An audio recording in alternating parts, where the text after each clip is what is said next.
नमस्कार दोस्तों, YouTube के महाविद्या ज्योतिष चैनल में मैं पंडित गुरुराज आप सभी दर्शकों का एक बार फिर से स्वागत करता हूं। दोस्तों, YouTube के महाविद्या ज्योतिष चैनल के माध्यम से मैं लाल किताब, वैदिक ज्योतिष, यंत्र मंत्र और तंत्र से जुड़ी हुई अनुभूत जानकारी समय समय पर आप तक पहुंचाता रहता हूं। उम्मीद है आपको मेरी वीडियो पसंद भी आती होंगी। अगर वीडियो पसंद आती है तो वीडियो को लाइक करें, शेयर करें और चैनल को सब्सक्राइब भी कर लें ताकि इसी प्रकार की जानकारी आगे भी मैं आप तक पहुंचा सकूं।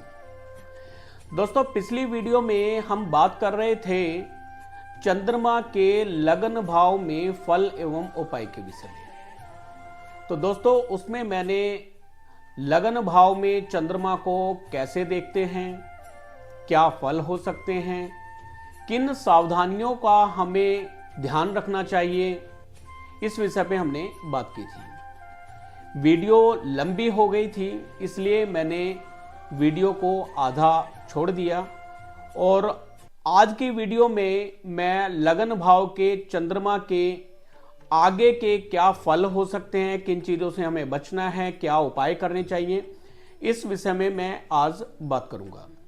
यानी ये वीडियो जो है ये चंद्रमा खाना नंबर 1 भाग 2 है। दोस्तों, सूत्रों पर आधारित बहुत सारी वीडियो मैं बना चुका हूं और आपने जितने भी सूत्र देखे हैं, सुने हैं, वो सभी सूत्र मैंने हजारों कुंडलियों पर हजारों बार लगाकर देखे हैं।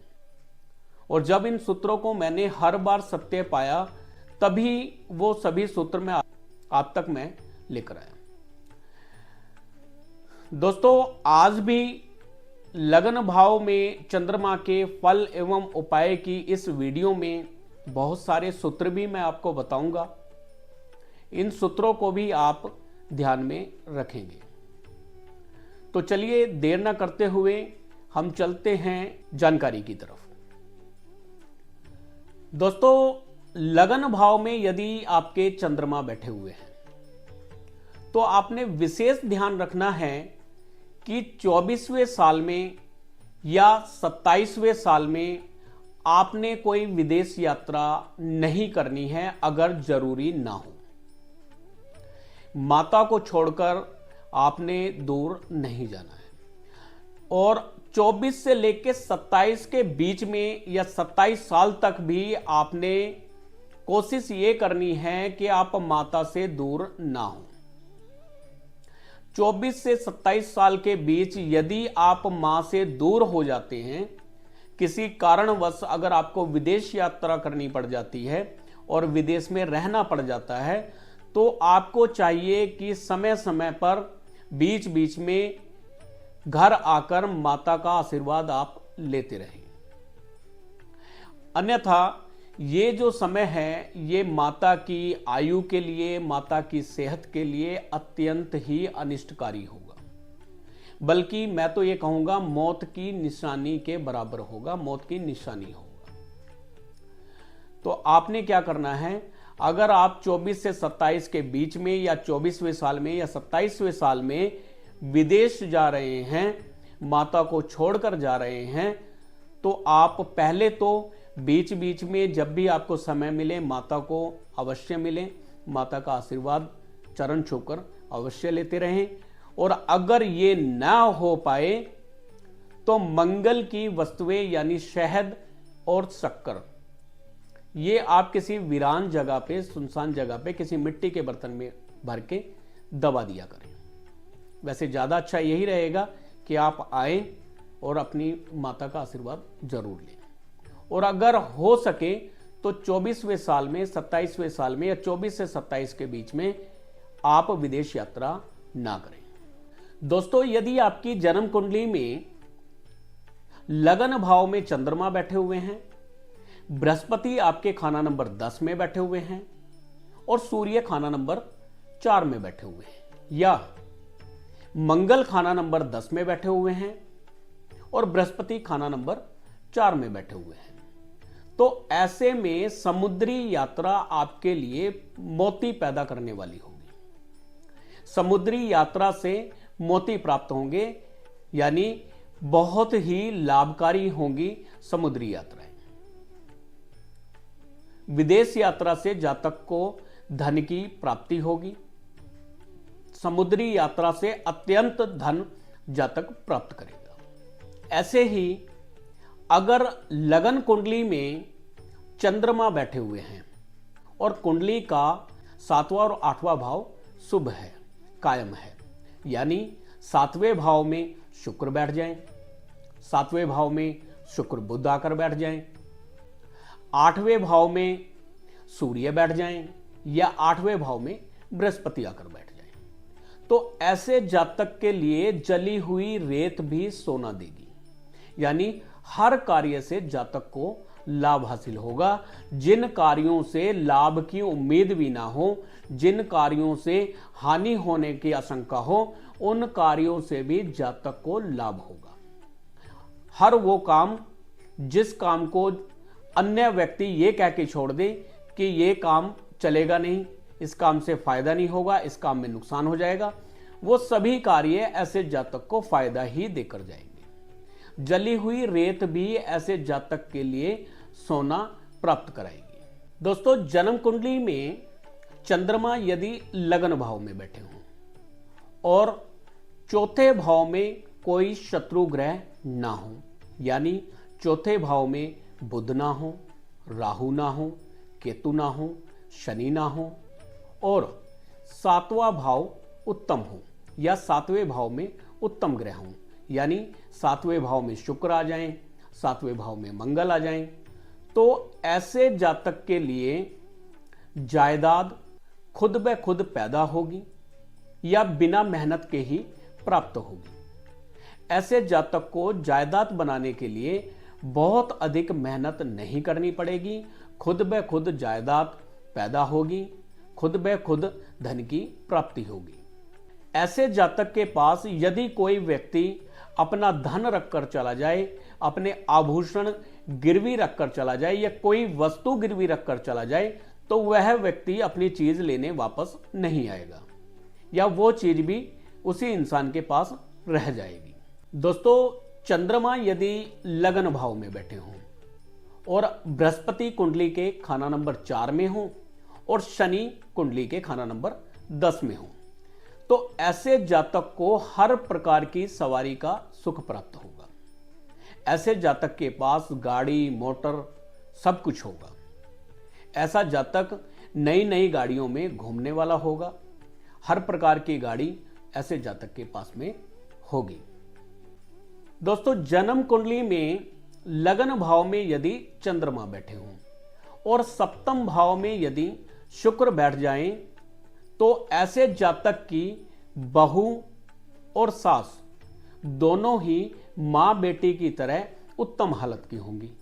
यानी ऐसे जातक की पत्नी और मां दोनों में मां बेटी जैसा प्यार होगा, लेकिन संतान के लिए यह अरिष्टकारी होगा, यानी संतान के लिए हानिकारक होगा। ऐसे जातक को घर में कुत्ता पालना सहायक रहेगा। अगर ऐसा जातक काला सफेद चितकबरा कुत्ता घर में रखे तो संतान की हानि से बचा रहेगा। दोस्तों, जन्म कुंडली में यदि चंद्रमा लगन भाव में बैठे हों, शुक्र और बुध 7वें भाव में हों या मंगल और बुध 7वें भाव में हों, तो ऐसे जातक के लिए सूखी रेत भी खांड का फल देगी। जातक का जीवन अत्यंत ही उत्तम होगा, सफल जीवन होगा, उत्तम जीवन होगा। लेकिन यदि 8वां भाव अशुभ है, 8वां भाव मंदा है, कहने का मतलब है 8वें भाव में यदि राहु आकर बैठ जाएं, 8वें भाव में अगर बुध आकर बैठ जाएं या 8वें भाव में शनि आकर बैठ जाएं, तो मीठी खांड भी अब रेत का फल देगी। जातक के लिए कई प्रकार की परेशानियां खड़ी ही रहेंगी। धन की हानि होगी, गृहस्थ की खराबी रहेगी और जीवन में अनेक कष्टों का सामना करना पड़ेगा। सब कुछ ठीक होने के बावजूद जीवन में कष्ट बने ही रहेंगे। दोस्तों, ऐसे ही अगर लगन भाव में चंद्रमा बैठे हुए हों और 7वें भाव में बुध बैठे हुए हों, तो ऐसे जातक में बुद्धि की कमी होगी, लेकिन धन की किसी भी प्रकार से कमी नहीं होगी। राजदरबारी कामों से अगर जातक को विदेश यात्रा करनी पड़ रही है, समुद्री यात्रा करनी पड़ रही है, तो उससे जातक को अत्यंत ही लाभ हासिल होगा। समुद्री यात्रा से जातक धन की प्राप्ति करेगा जब लगन में चंद्रमा बैठे हों और 7वें भाव में बुध उत्तम हालत में बैठे हों।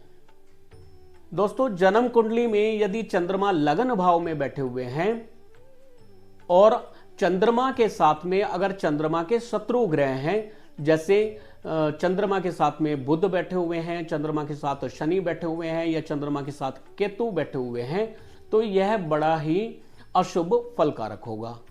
और यही नहीं, अगर चंद्रमा लगन भाव में बैठे हुए हैं और जातक चंद्रमा के शत्रु ग्रह यानी बुध शनि केतु की चीजों का साथ हरदम रखे, हरदम घर के अंदर बुध शनि केतु के रिश्तेदार या इनकी वस्तुएं घर के अंदर रहें, तो ये जातक के लिए अनिष्टकारी रहेंगी। जातक की पहली शान भी जाती रहेगी।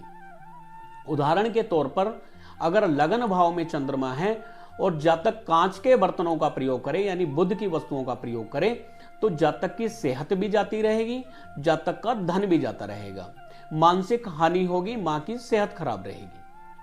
चंद्र लगन भाव में है और जातक साली का साथ रखे तो भी उस जातक के लिए बुरे फल का होगा। अगर लगन भाव में चंद्रमा है और जातक हर समय घर में कुत्ता रखे तो वो भी उस जातक के लिए शुभ फल का नहीं रहेगा। जातक शनि की चीजों का साथ हर समय रखे तो भी यह अशुभ फल कारक रहेगा। कहने का मतलब यह है कि चंद्रमा लगन भाव में है तो जातक को चंद्र के शत्रु ग्रह यानी शनि बुध केतु इनके रिश्तेदार और इनकी वस्तुओं को हर समय हर वक्त अपने साथ में नहीं रखना चाहिए। अगर जातक चंद्र के शत्रु ग्रह बुध की वस्तुएं अपने पास में रखे या उनका प्रयोग करे, कांच के बर्तन में अगर खाना पानी ले, तो सेहत के लिए भी और धन के लिए भी हानिकारक रहेगा। बुध की अन्य वस्तुएं जैसे तुलसी हो गया, मनी प्लांट हो गया, तोता हो गया, इन चीजों को अगर घर में रखें तो ये भी जातक के लिए हानिकारक ही रहेंगी। जातक को बुध के रिश्तेदार यानी साली को हरदम घर में रखना या शादीशुदा बहन को घर में बिठाए रखना, यह भी बुरे फल का रहेगा। या जातक की बेटी की शादी हो चुकी है और बेटी हरदम घर में पड़ी रहती है तो वो भी बुरे फल का रहेगा। अगर बेटी हर वक्त पति से झगड़ा करके घर में आकर रहे तो वो जातक के लिए उत्तम फल की नहीं रहेगी। ऐसे जातक को चाहिए कि बेटी को उसके परिवार में खुश रखें, उसकी जो भी समस्या है उस समस्याओं को दूर करें। और अगर किसी कारण से बेटी घर में रहती भी है तो बुध के अन्य उपाय करके बुध के बुरे प्रभाव से बचे। यदि जातक दुनियावी मंदे काम करता है, जातक मुफ्तखोरी की आदत डाल लेता है, तो वो भी जातक के लिए पहली शान को भी मिट्टी में मिला देगी। जातक के काम कारोबार धन की हानि बनी रहेगी। ऐसे जातक को मीट मांस अंडा शराब मुफ्तखोरी इन चीजों से दूर रहना चाहिए। दोस्तों, यदि किसी जातक के लगन भाव में चंद्रमा बैठे हुए हैं और जातक लाभ प्राप्ति के लिए चंद्र की वस्तुएं यानी दूध चावल चांदी इनका व्यापार करने लग जाए तो यह जातक के लिए धन की हानि का भी कारण बनेगा और हर तरह से परेशानी का कारण बनेगा। जातक का परिवार घटता जाएगा। लगन भाव में यदि चंद्रमा बैठे हुए हैं तो शुक्र चाहे कितनी ही उत्तम हालत का क्यों ना हो, माता के बैठे हुए पत्नी के हालात मंदे ही होंगे, पत्नी दुखिया ही होगी। दोस्तों, लगन भाव में चंद्रमा होने पर जातक को चंद्र की वस्तुओं को कायम करना बड़े ही उत्तम फल का होगा। जैसे कुदरती जल, वर्षा का जल घर में रखें, चांदी घर में रखें। चांदी की डब्बी में वर्षा का जल या गंगा जल डाल के घर में रख सकते हैं आप। चावल घर में रख सकते हैं। और अगर ऐसा जातक माता से ही अगर चांदी की डब्बी में चावल डाल के अगर प्राप्त कर ले तो बहुत ही उत्तम फल का रहता है। माता के इस दुनिया से जाने के बाद भी ऐसे जातक को माता का आशीर्वाद उस वस्तुओं से मिलता ही रहता है। माता के इस दुनिया से जाने के बाद भी इन वस्तुओं के घर में रहने से चंद्र का फल किसी भी प्रकार से खराब नहीं होता है और चंद्र की ये वस्तुएं जातक के लिए सहायक सिद्ध होती हैं। तो जातक को चाहिए कि घर के अंदर चांदी की कोई कटोरी में या चांदी की डब्बी में चावल डालकर, चांदी का कोई टुकड़ा डाल के सफेद कपड़े में बांध के वो माता के रहते हुए माता के चरण स्पर्श करके उनके आखिरी आशीर्वाद की तौर से अपने पास में रखे। और वैसे भी चांदी की डब्बी में अगर आप गंगा जल रखते हैं या वर्षा का जल रखते हैं तो बहुत ही उत्तम फल का रहेगा। घर में अगर चावल हरदम पड़े रहें तो यह भी बहुत शुभ प्रभाव का जातक के लिए रहेगा। बूढ़ी औरतों के चरण छूकर उनका आशीर्वाद लेना अपनी माता के आशीर्वाद से कम न होगा। अगर लगन भाव में चंद्रमा बैठे हुए हैं और 7वें भाव में कोई ग्रह नहीं है तो चंद्रमा सोई हालत के होंगे और ऐसे चंद्रमा को 24 साल से पहले जगा लेना उत्तम फल का होगा।